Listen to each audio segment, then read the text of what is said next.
Halo Bu Halo, Nena. malam, malam. Halo, apa kabar Bu? Alhamdulillah baik Ibu, Mbak. Oke, Bu Nena ini juga bekerja di klinik kesehatan ya di Belitung ya, Bu Nena Ya, sebagai front rumah office. sakit, rumah sakit. Iya, Iya, di rumah sakit ya Bu ya. Jadi Bu ya Nena ini rumah sakit. langsung berhadapan dengan banyak orang yang datang, bahkan Iya, mungkin bisa jadi ODP juga ya Bu ya, iya, atau yang benar Mbak. terinfeksi dan sebagainya. Jadi challenge-nya Bu Nena di pekerjaannya juga cukup tinggi ya. Oke, Bu Nena langsung aja Mhm. ceritain dong Bu Nena pernah menjadi status ODP. Itu waktu kapan, Bu? Itu kira-kira tanggal 10-an ya. Ya, kurang lebih tanggal segituan ya. 10 Jadi, Mei, eh, eh 10 April. April, April. Oke. Awal tuh gini, Mbak, memang sih saya punya saudara ya, dia memang kerja di rumah sakit ya. Kita ada satu pasien yang COVID positif. Orang yang di rumah sakit itu, mereka dicek semua, Bu. Pada saat itu kita memang nggak tahu kalau dia tuh hasilnya positif rapidnya. Nah, terus memang belum belum diinfokan kalau memang ada yang positif nih, karena kan harus dicek swab dulu kan. Berapa hari kemudian dia dicek lagi nih swabnya. Kira-kira hari ke-10 ya. Dia ternyata disuruh kerja, Mbak. Kita memang nggak tahu nih awalnya. Kita udah kontak sama dia, apalagi mamaku kan sering ke rumahnya karena rumahnya berdekatan gitu loh. Positif tapi tanpa gejala. Kita nggak tahu kalau memang dia sakit, kita tahu kan, Mbak.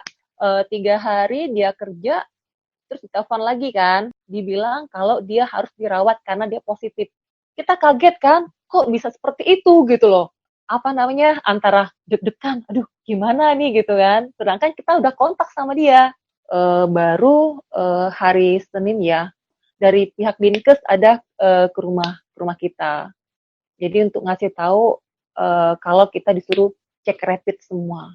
Apalagi kan Pak Yadur kan dulunya ada riwayat asma, Mbak. Di rapid pertama hasilnya apa, Bu? Waktu rapid. Alhamdulillah hasilnya negatif ya Mbak. Tapi aku selalu bilang sama mereka, ayo selalu berpikiran positif, banyak ibadah, banyak doa, dan aku harus aku kasih semua keluarga aku harus minum hidrogen fonten. Oke. Dan sekitar tanggal 22-an kita suruh cek lagi Mbak.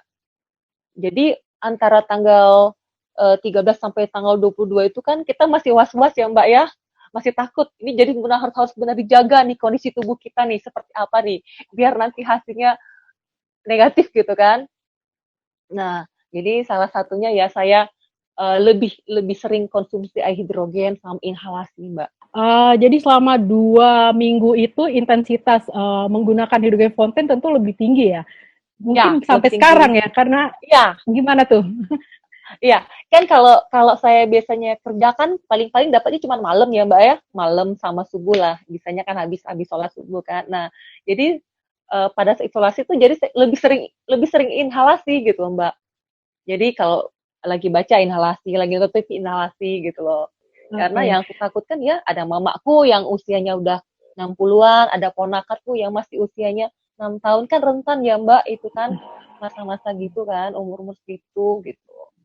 Jadi orang tua, anak juga pakai, ponakan juga pakai hidrogen fountain ya saat Iya, diisolasi. aku. Iya, Bu Nena juga punya riwayat asma ya Bu ya. Itu juga yang bikin risikonya lebih besar saat saat tahu bahwa saudaranya yang kontak setiap hari langsung dengan rumah yang berdekatan. Karena saudara deket banget ya Bu ya ini ya. iya, deket banget, deket Ah, banget.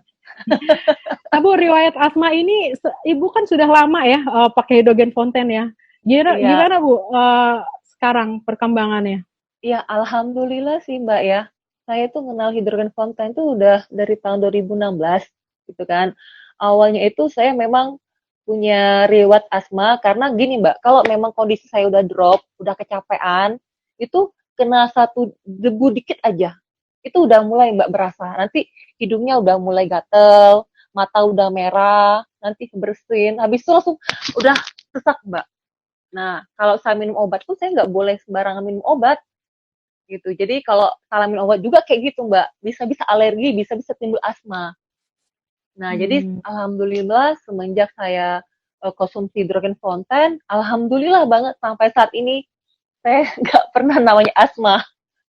Paling-paling ya udah capek dikit, agak-agak bersin meler, udah istirahat, inhalasi, Alhamdulillah udah normal lagi, Mbak.